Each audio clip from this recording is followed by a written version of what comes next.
Mates in a coordinated and deadly attack in Pakistan.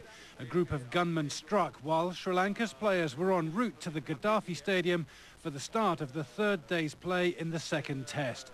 Several security officers were killed and the players were incredibly lucky to escape with their lives. Television images showed their bus riddled with bullets. The bus driver described the attack.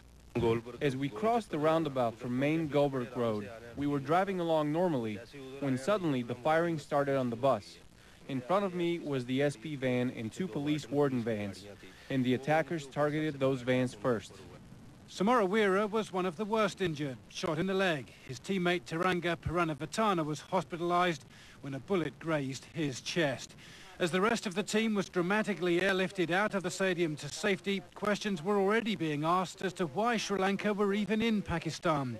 They stepped in to replace India, which had cancelled its tour in the wake of last year's Mumbai terror attacks. And Pakistan is considered so dangerous that Australia won't play there. However, this series had been going remarkably well. Last week's first test in Karachi ended in a high-scoring and entertaining draw. But the feats of those batsmen involved may now be forgotten, and Pakistan's future as a cricketing powerhouse is in doubt. A Champions Trophy tournament scheduled for later this year in Pakistan had already been cancelled for security reasons, and the country's role as co-host for the next World Cup in 2011 must now be in doubt. Pakistan's retired bowler Waqar Younis said, "I don't see the International Cricket Council now allowing the World Cup matches in Pakistan. It's gone." While another of the team's former bowlers, Sarfraz Nawaz, said, "No team will even think to come and play in Pakistan after this attack.